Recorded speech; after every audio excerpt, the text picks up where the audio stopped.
বাংলাদেশের অন্যতম কবি পদ্মনাভ অধিকারীর বিশেষ সাক্ষাৎকার। এই সময়টা তারা একজন সাহিত্যিক হয়ে উঠবার জন্য যতখানি না সচেষ্ট, তার চেয়েও বেশি ব্যস্ত হচ্ছে প্রচার প্রসারের জন্য। পড়াশুনো করা লোক বা সেরকম পড়াশুনো করা সাহিত্য চর্চার লোক খুব কম দেখা যায়। তারা এরকম ভাব আচার আচরণে যে আমরা স্টেজে মেরে দেবো, আমাদের কিছু শেখার দরকার।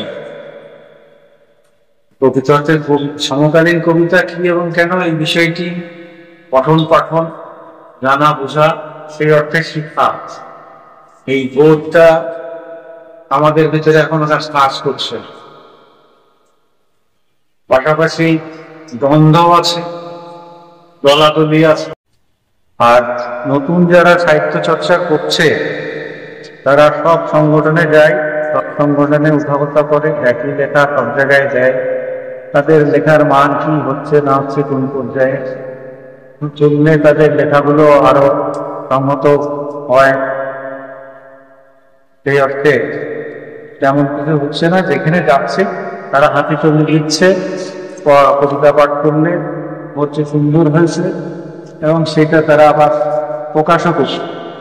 যে কারণে বাংলা সাহিত্যে স্বাধীনতার পরে নতুন প্রজন্ম যারা, আমরা যদি 2000 সালটাই ধরি, আজ 2024-এর শেষ সময়, তো দেখবো যে এই 4 বছরে যারা লেখালেখি করছে তাদের কাছে প্রশ্ন করলে তারা সমকালীন কবিতা কি এবং কেন, এই বিষয়টি সম্পর্কে তাদের কোনো ধারণা নেই।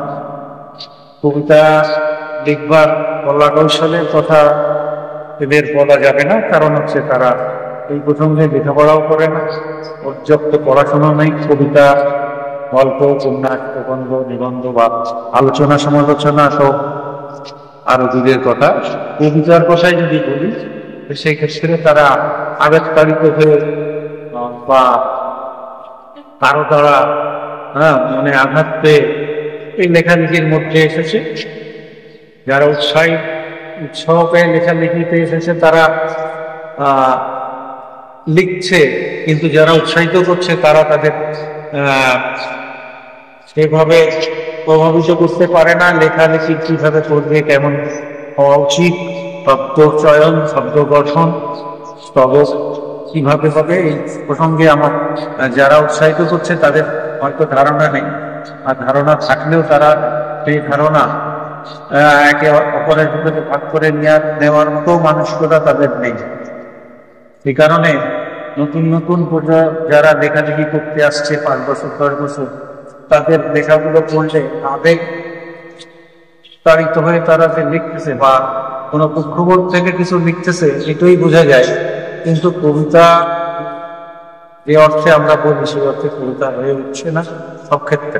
এইখানে আমার অনুরোধ, যারা লেখালেখি করছেন 10-15 বছর এবং 2-5 বছর হয়েছে বয়স লেখালেখি, তাদের আমি বলবো যে কবিতা কি এবং কেন, সমকালীন কবিতা, এই বিষয়টি পরে লেখাপড়া করা এবং জানা বোঝা, সেই অর্থে শেখা,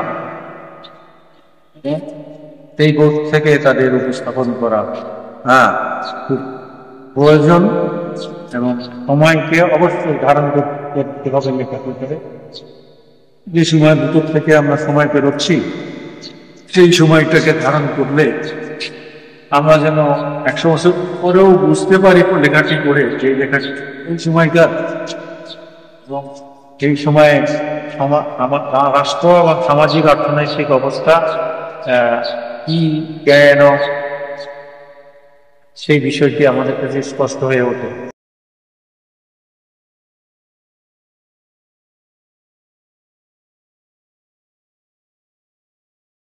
আমার স্পর্শে জ্বালা আগুন থেকে ভালোবাসা ততটুকুই স্বাদ নিতে চায় যতটুকুতে উত্তাপ মেলে ভালোবাসার।